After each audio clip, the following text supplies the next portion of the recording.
So in grade 8, I had a huge crush on this girl in my class. Her name was Ella. I had this huge crush on her, and she was like the girl in the class that everyone had a crush on. Like all the guys liked this girl, but she liked one guy in particular. His name was Devin, and me and Devin grew up together. We played baseball together. We're close friends. And so she really likes this guy named Devin, and grade 8 prom comes around, and I wish I had taken her, but she was going with Devin. And so at some point during prom, I don't really know when it was or what he was doing. I think he was taking a picture of like a crowd or something like that. But Devin ended up standing like this. He's like taking a picture and he's standing like this. And my mom would tell you that in that moment, little Saul with his grade 8 brain thought, I really like Ella. He took Ella to the prom. I'm really jealous of him. And so what I did is I went up behind Devin and I did this. Basically, I went like that, and I kicked him in a spot where nobody should ever really be kicked.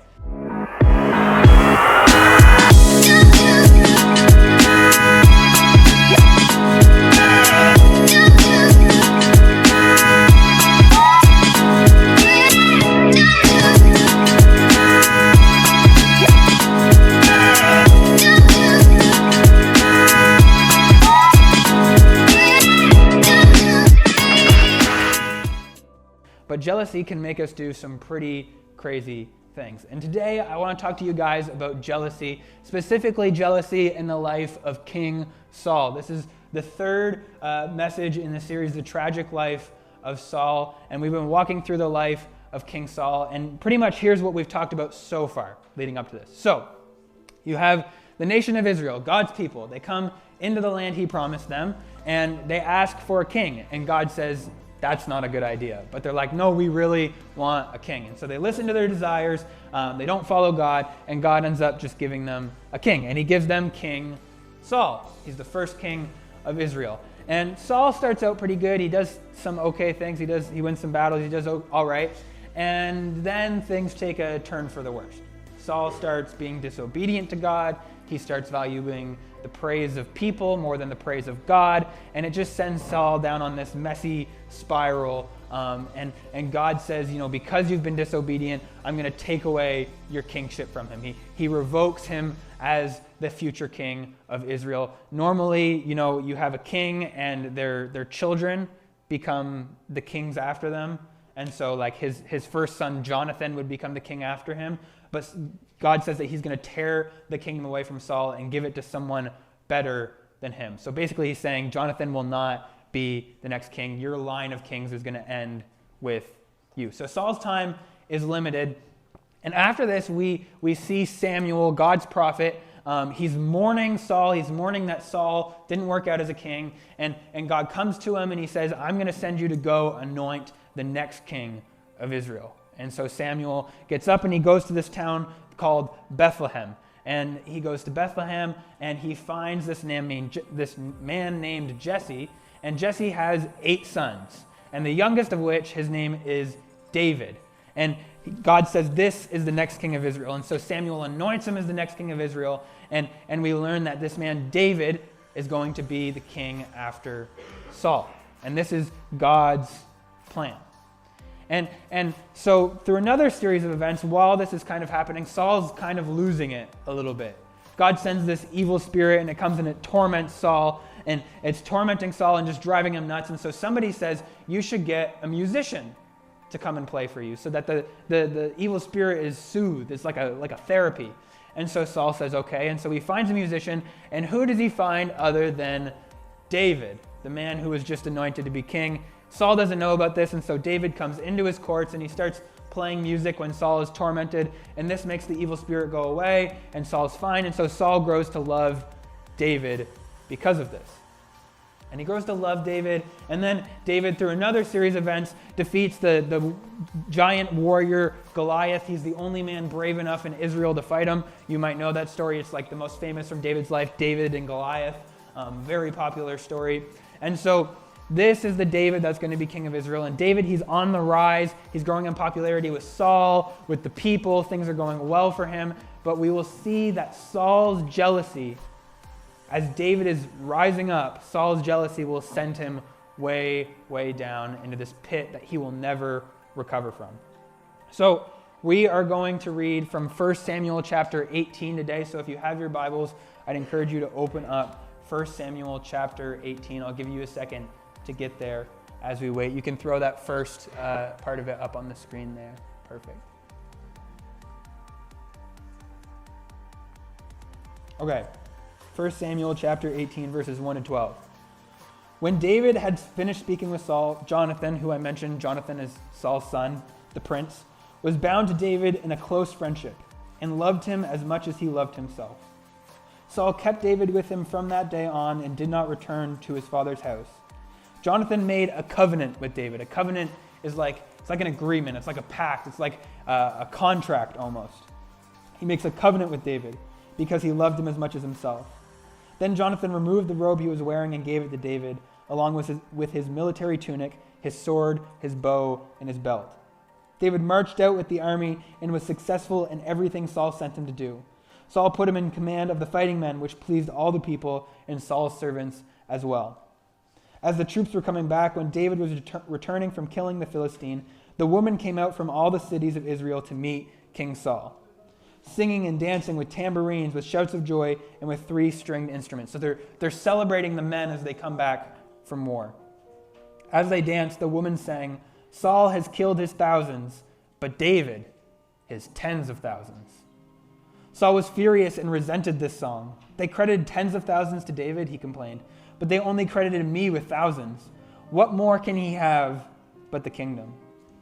So Saul watched David jealously from that day forward. The next day, an evil spirit sent from God came powerfully on Saul and he began to rave inside the palace. David was playing the lyre as usual, but Saul was holding a spear, and he threw it, thinking, "I'll pin David to the wall." But David got away from him twice. Saul was afraid of David because the Lord was with David, but had left Saul. Let's pray.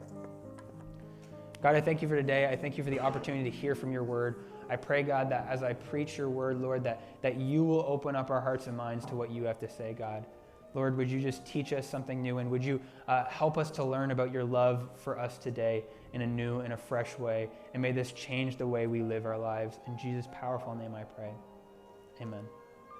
So, we can clearly see from this passage that Saul is growing in this intense jealousy for David, because David is getting the praise of the people. He has the Lord with him, and these are things that Saul wants but doesn't have. And so we see 3 things that I'm going to pull from this passage, 3 things about jealousy. The first of which is this: jealousy is a sinful root of sin. So that's worded kind of weird, but let me explain. So first of all, jealousy is sinful. Jealousy is sinful. We know this because jealousy cannot live with love. Jealousy is the opposite of love in so many ways. Let me define jealousy for you. Three ways that jealousy is used in the Bible. The first way is this. Jealousy is used to say, I will not allow a competitor in my life. I will not allow somebody else who is going to rival me. And this can be used in a good sense. This type of jealousy can be good. It's not the type of jealousy that's necessarily being talked about this scripture. It is a little bit, but it's the bad kind of this jealousy. There's a good kind of this jealousy, and this is kind of like the jealousy that a husband would have for his wife, in the sense that he is not going to allow her to go out and cheat on him. He is jealous for her love. Not the sense of jealous and controlling that we kind of talk about it today. It's a different kind of jealousy. It's saying, I'm committed to you, you're committed to me, and we are going to be committed to each other, and we are not going to allow anyone else to come into our relationship and ruin it.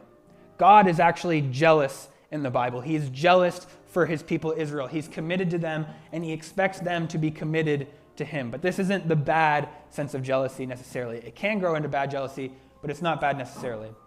Second type of jealousy is the suspicion of the first type of jealousy. So a husband is suspicious that his wife is cheating on him. It would be that type of jealousy. And then we come to the third type of jealousy, which is the jealousy we see grow in this passage. And that is this. Throw that slide up. It's a hostility towards someone who is believed to enjoy an advantage, a sense of envy. So it's It's this jealousy towards somebody who has something that you want. It's this resentment and this anger towards something who has something It's this jealousy of somebody who has something that you don't have, but you want so badly. It's like Saul's anger towards David because David's getting the praise of people and enjoying the favor of God. And we see that this type of envy, this jealousy is opposite to love in so many ways. And we read about it in 1 Corinthians 13. Throw that up on the slide. 1 Corinthians 13:4 says this: love is patient, love is kind. It does not envy, which is another word for jealousy. It does not boast. It is not proud. Sin is any time we fail to love other people as ourselves, or to love God with all our heart, with all our soul, with all our strength, with all our mind, with everything we have. Jesus says that all of the commandments are summed up in the commandments to love God and love people. So anytime we don't do that, we're sinning. And we can clearly see that love does not envy. When we envy people, when we grow in jealousy towards them, we are not loving them because we grow in this anger and this bitterness and this hatred towards them because they have something that we want and we don't have it. And envy is not loving towards God either, because it's looking at what you don't have instead of being grateful for what you do have. It's looking at what you don't have and being so controlled by not having it and just letting it take over your mind that you aren't grateful to God to say, God, thank you so much for what I actually do have and what you have blessed me with. So, jealousy is sinful, but it's also the root of sin.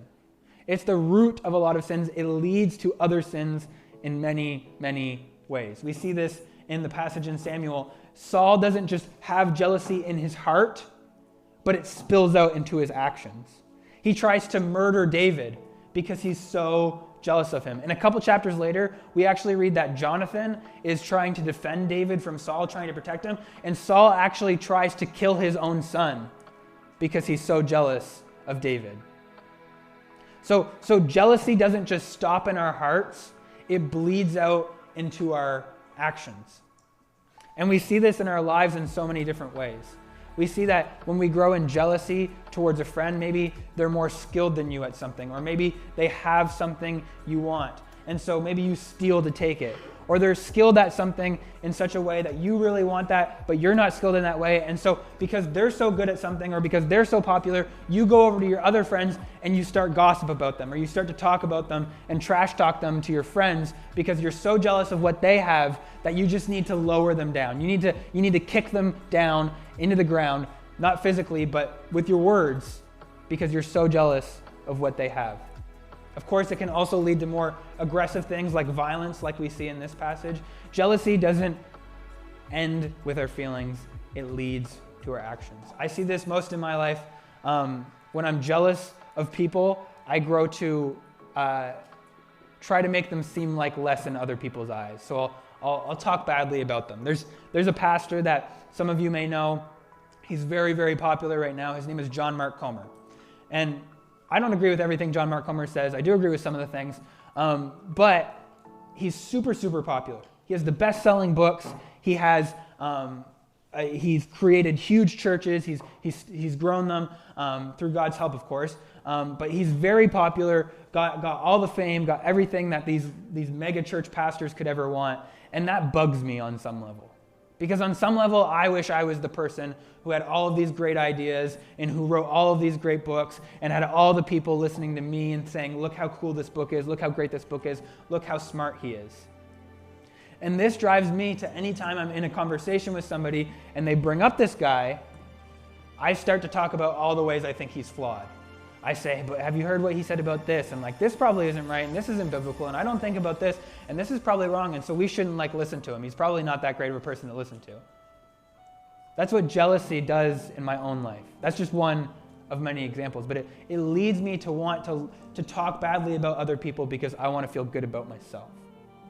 So jealousy, it is a sinful root of sin. My second point is this. Jealousy will hurt us if we allow it. Jealousy doesn't just hurt the people around us, it actually hurts our own lives.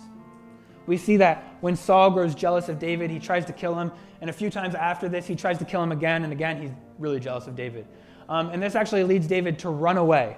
He runs away from Saul, and he's running for his life. And Saul just keeps chasing after him. And David has to hide in caves and hide from him in all these places. And he's ruining David's life. But when he's doing this, he's also ruining his own life.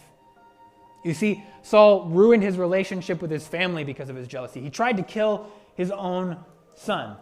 He ruins his reputation. He ruins his sanity. He becomes so jealous of David that he becomes paranoid. He becomes this paranoid ball of just messiness where he's thinking that his army is going to betray him. We read another passage later in Samuel where Saul is accusing his army of betraying him and waiting in ambush for him like they're going to kill him. So he becomes paranoid. And he ruins his relationship with God. Any sliver of a relationship with God that he had left, he completely destroys. Later we read that Saul chases after David, and David had gone to this priest named Ahimelech. Weird name.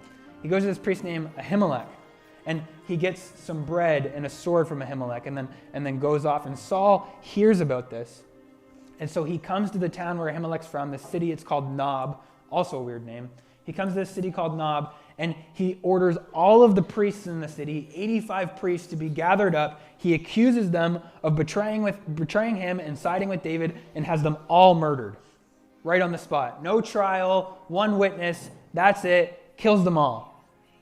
He kills 85 representatives of God because he's so jealous. He's ruining himself. And although we may not, murder people or go crazy because of jealousy, jealousy does hurt our own lives in so many ways. Here are just some examples that I thought of. Friendships and family relationships are ruined because one person becomes jealous of another and then begins to hate him. So many siblings grow jealous of each other while growing up. Maybe they're jealous that their other sibling got more attention from their parents. Maybe they're jealous that their other sibling was more skilled than them at this, or their other sibling always got their own way. And we become jealous of them, and there's this bitterness that grows between us, and then 30 years down the line, we never talk to our siblings because we hate them so much because of that jealousy that grew within us. Second, we see that model online and jealous of their bodies, so we stop eating or throw up our food or work out to the extreme so we can look more like them. All the while, we are torturing our own body. We become jealous of how other people look to the point of an unhealthy jealousy where we just destroy ourselves so that we can become more like them. We become so consumed by jealousy of what other people have that we waste much money on having the best phone or the best sports equipment or the best beauty products. We see what other people have and we grow jealous of them. And I know you guys are students. I'm a student as well. We don't have a lot of money. I don't know if you've noticed that. We're not the richest people in the world. But jealousy, I can see some of you agreeing. Jealousy can lead us to waste the little money that we do have on things that are so insignificant and things that we don't really need because we want what other people have. I do this all the time. I did this yesterday. I don't need any more new clothes. I have new clothes all the time. And I bought this new outfit because I was I want to look good because other people look good when they preach and I want to look good when I preach. It's just silly little things like that where my bank account is now $150 less because I just wanted to look good. It's just silly things like that. Jealousy makes us paranoid. It says to us, who you are and what you have is not enough. You need more. You need what they have, and you must get it at all costs. When we become jealous, we don't care what it costs us. We just feel like we need to have it. So, jealousy is a sinful root of sin, and jealousy will hurt us if we allow it. Jealousy is like this little fire that starts out in a forest. Have any of you seen on the news in the past summers those forest fires that are just raving around Nova Scotia and Alberta? We have 2 people that watch the news. Okay, we got some people in here. Good job, guys. So there's forest fires all over the place in Canada these days, and they're just destroying like people's homes, they're destroying people's lives, and jealousy is like that little flame that starts out in a fire. It can be so small and so insignificant to start out, and maybe if it grows a little bit, it might even feel a little warm. It might be kind of nice to stand next to. Sometimes it's nice to be jealous because we can feel better about ourselves because we buy a new thing, or we can feel good about ourselves when we talk badly about other people, and so it's nice and warm. But then if we allow that jealousy and that hatred and that anger towards other people to grow, it will just consume our lives entirely. It will just burn it all down like it did to King Saul. But thankfully, God didn't create us to live this way. God never created us to live in this jealous, anger, bitter rage towards other people and towards ourselves because of who we aren't and what we don't have. Which leads me to my third point. Jealousy is defeated by confidence and contentment. Jealousy is defeated by confidence and contentment. This is a better way for us to live in God's kingdom. We don't have to live in the anger and in the hatred. We can grow in confidence in who God has made us to be and contentment with his plan for our lives. We see this in the life of Jonathan modeled. Something I didn't know when I read this passage but found out through studying is Jonathan, at the start of the passage, he gives his tunic, he gives his sword and his belt to David. And when he does this, you kind of read it and you're like, oh, that's like a nice act of friendship. Like, that's kind of cool. But something I read about this is some scholars believe that by doing this, he's handing the kingdom over to David. Jonathan is the prince, and he has these princely garments. He has this princely tunic. He has these princely weapons, and he's handing them over to David. So to say, like, you are actually the prince. You are actually the one that is next in the line to be king. We don't know if David had told Jonathan about Samuel coming and anointing him as the next king, or if Jonathan had heard that the kingdom was being taken away from Saul, and he just put it together in his own head. We don't know. But if this is true, we know that Jonathan had figured it out in some capacity, and that he's willing to hand over the kingdom, which is his rightful heir. He's the rightful heir to the throne. He's giving it up for David because he sees God's plan, and he's confident and content with it. He could have, I don't know about you, but if I was like the prince of a nation and somebody came along and I found out that they were going to be the prince and they were actually going to take my kingdom, I'd be pretty upset. Like, I'd be pretty bummed. I feel like my entire life I would have been like, man, I'm the next king. Like, this is awesome. Like, I'm going to rule. It's going to be so great. And then this David guy comes along and takes my kingdom. Like, what the heck? Like, honestly, like, I'd be so mad. But Jonathan doesn't act that way. He willingly hands it over to David.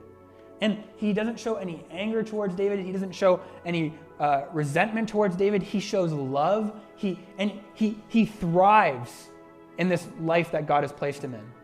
He knows that God hasn't placed him to be the next king of Israel, but he actually thrives in this role he's been given to kind of like help David.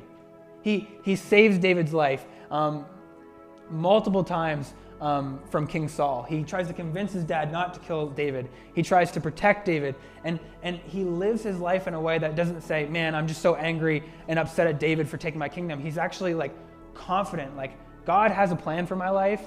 God has made me a unique person, and I'm going to live in the role God has given me, and I'm going to be content with that. All my life, I grew up and I wanted to be like an NHL superstar. Like, I don't know if anyone's ever wanted to be like a professional athlete in here, but like when I was young, I wanted to be an NHL superstar. I grew up, I loved hockey, and I was a goalie. And so I wanted to be like the best goalie of all time. And I wanted that because like you see those NHL superstars and like they're famous. Like people love them, people adore them, people buy their jerseys and spend so much money to kind of be like them. And people love them and they have so much money and they just seem to have like the perfect life. Like who wouldn't want that? But we have one person, okay. But in grade 11, I felt like God, I figured out I wasn't going to be an NHL superstar before this, mind you. But in grade 11, I felt called to become a youth pastor. And after realizing I wasn't going to be an NHL superstar, I was like, I'll just be a doctor because like that's the most prestigious, wealthy thing you can do, right? That a normal person can do who isn't insanely athletic. But I felt like God was calling me into youth ministry. And so I had a choice between what I was going to do. I could choose to chase after those things that I always wanted throughout my life, all of that wealth, all of that people thinking I'm really smart, all of the accolades that come with being a respected doctor, or I could follow after God and become a youth pastor. And I don't know if you know this about youth pastors, but we don't make a lot of money. Most people think we're kind of stupid, and we're not well respected in the pastor community. In fact, when you become a youth pastor, most people say, hey, when are you going to become a real pastor? That's what a lot of people say. Not the most respected profession. But I had this choice. Was I going to follow God, or was I going to chase after all of these things because I was jealous of what other people had? Now, thankfully, God really pushed me to be a youth pastor, and he gave me a great love for youth ministry, so it wasn't a hard choice. But these are the choices that we face all the time. We have to choose in whether we're going to be content with God's plan for our life and chase after it, even if it's not what we've always wanted, or we can choose to chase after the things that other people have that we desperately want. I think almost the most ultimate example of being confident in who you are and being content with God's plan for your life is Jesus. I think that's kind of a duh, but we see this work out in such an interesting way in his life. Jesus, God the Son, becomes human. He becomes a person, and he becomes a person not to be like an earthly king, not to raise up an army, and so people will be like, oh my goodness, he's the king, and we're going to all follow him. That's not what Jesus came to do. Jesus came to suffer and to die on a cross so that we could be forgiven of our sins. Today, we're celebrating Palm Sunday, right? This is Palm Sunday, and what that means is we celebrate the day that Jesus came into Jerusalem. He came into Jerusalem as the king, but not a king that would take over, not a king that would come to destroy and set up this earthly kingdom, but a king that would come to serve and to die. And I think it would be so easy, like, for Jesus to just be totally not content with that plan. Like, he never did anything wrong. He never sinned. He never hurt another person. He was never jealous. And yet he is supposed to go die for a bunch of people, for everyone in the world who has sinned. Like, that doesn't seem fair. That doesn't seem right. That doesn't seem like something that somebody would be like content with that plan. Like, hold up, like, come on, God. Like, is that really fair? But Jesus never says that. He's confident that, he is the Son of God, and he's content that this is the plan for his life. He's coming to suffer and to die for sins that aren't his own. And so just to sum up what I said today, point number 1, jealousy is a sinful root of sin. Point number 2, jealousy will hurt us if we allow it. And point number 3, jealousy is defeated by confidence and contentment. And it's really easy for me to say, this is how we defeat jealousy. It's through being confident in who God has created us to be and being content with his plan. And it's really easy to think about that and be like, yeah, that makes sense. But it's a lot harder in the moment to actually be confident in who God has made us to be and to be content with his plan when we see all of the other people having all of the things that we want in life. I grew up on Grand Manan, so most people my age are lobster fishermen, and they make bank. Like, these guys make money. And so I go home in my little 2011 Kia Forte with rust all over the sides of it, and I see all of my friends that I grew up in high school coming out in their gigantic Ram trucks, these nice new 2025 Ram trucks, driving around the island looking like superstars. And it's so easy for me to be like, yeah, I'm going to be confident and content in who I am, and then I go home and see how much money they make and see all of the nice things they have and see their lives, and I'm like, I want that. So here's 3 ways that we can grow in confidence in who God has made us to be, in contentment in his plan for our lives. Here's the first one. Play the healthy comparison game. There's 2 types of comparison games that we play in our life. One is very unhealthy and one is healthy. Here's the first one. The unhealthy comparison game. Excuse me, I have to burp. That was weird. The unhealthy comparison game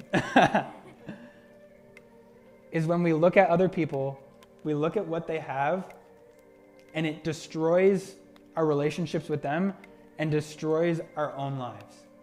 It's when we say, man, like, they're super popular, or they are super attractive, or they have the perfect like muscles, and so I'm gonna do everything in my power to ruin my own life. I'm gonna not eat, I'm gonna throw up, I'm gonna do all these things to myself and hurt myself so that I can become more like them. I'm gonna work out to the extreme. Or it's like I'm gonna just hate myself because I can't be them. That's the unhealthy comparison game, and we play that a lot, especially on social media, and especially with people whose lives aren't actually as good as they seem online. Here's the healthy comparison game. The healthy comparison game is when we look at other people and we seek growth. For example, where's Carter? Is he not in here? Oh, that breaks my heart. I guess I'm not going to use him in my example. Let's go with Chad. Chad knows how to play the drums.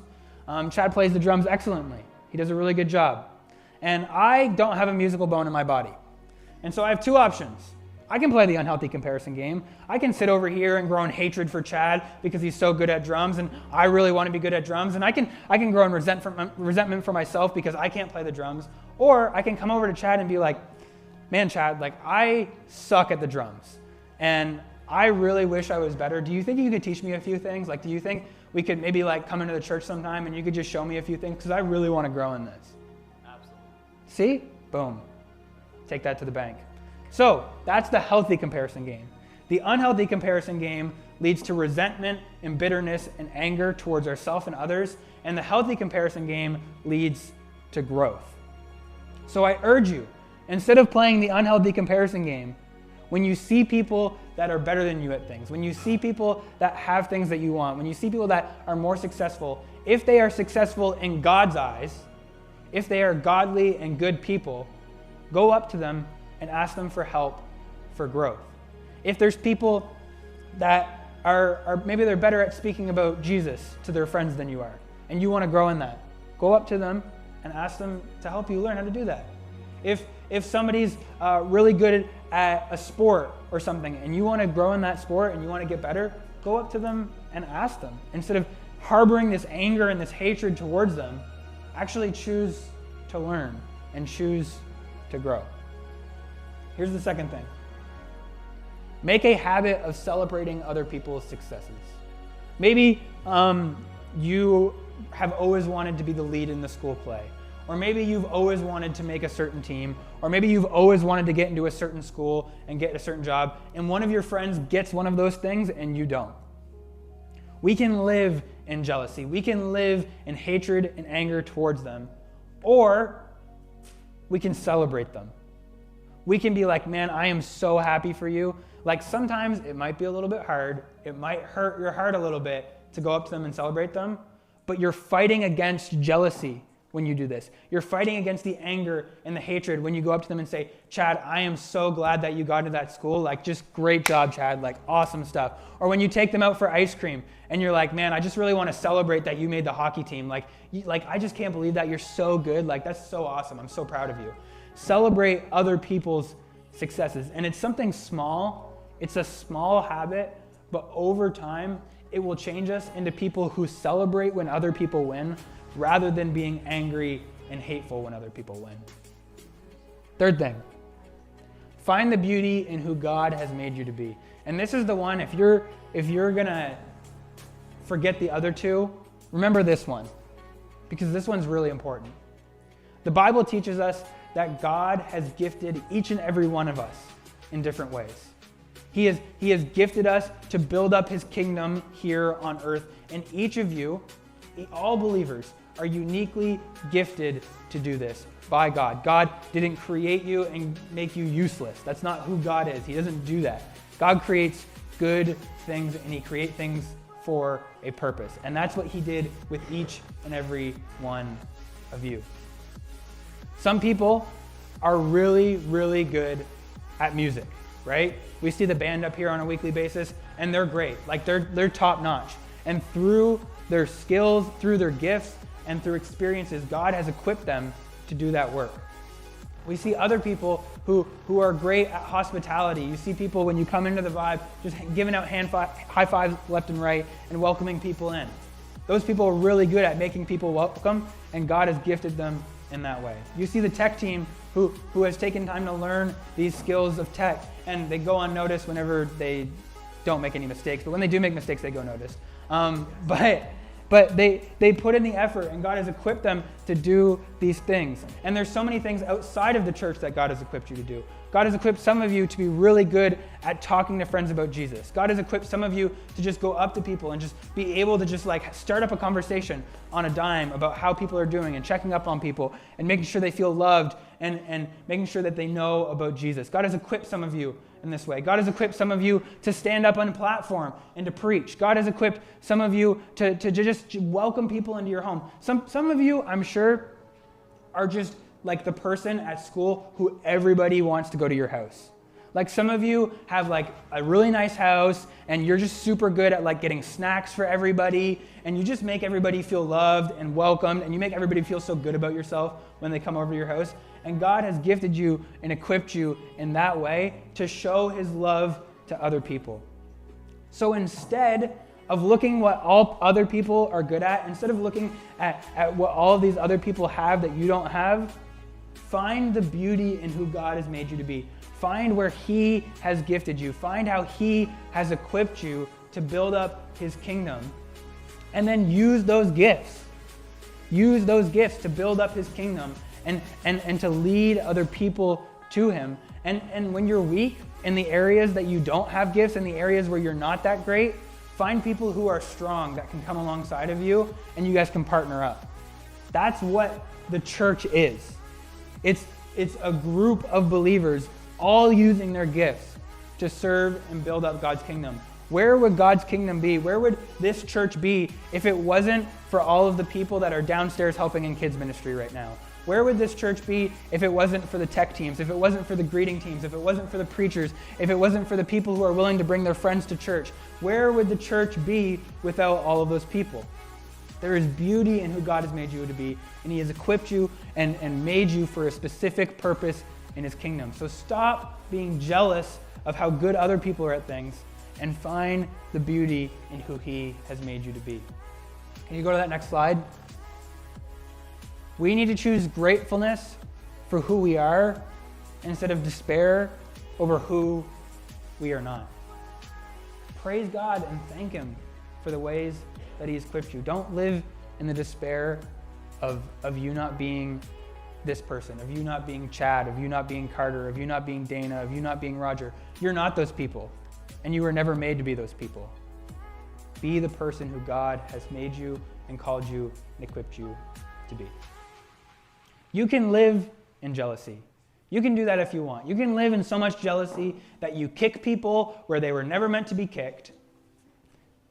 Or you can choose a path of contentment with who God has made you to be and confidence in his plan for your life. I'm going to invite the band to come back up at this time.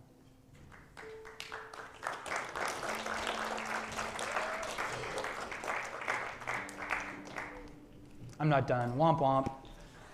I was just going to pray. Let's pray. God, I thank you so much for today, and I thank you for this opportunity that we've had to come and to worship you. I thank you for the Easter season that we're about to come up into, and I thank you that you gave your son for us, that he died for us, that he so willingly and humbly came and died for us so that we could be forgiven, God. Thank you that you've created a better way for us. Thank you that you've created a way that we can live in confidence and contentment in who we are. Thank you that you've gifted us in so many different ways, God. I just thank you for all of these students, and I just pray, Lord, that instead of jealousy, you will help them to choose to be confident and content in who you've made them to be. And with all of your eyes still closed, I'd just like to see if there's anybody in here who just feels like they're living in jealousy, who feels like they're living in this constant cycle of feeling like the person who God made them to be isn't good enough to be used for God's kingdom. Or they're constantly looking at other people and feeling like they're worthless and feeling like they don't deserve anything, like they just feel like trash. They don't feel like God could ever love them. And if that's you, I just invite you, I want to pray for you, and I want our prayer team to pray for you. And if that's you, I'd like you to just raise your hand in this moment. Thank you. And we're going to have our prayer team in the back. And I would just ask those people who did raise their hands, just go take a second and go get prayed for. Because these things aren't meant to just stay here.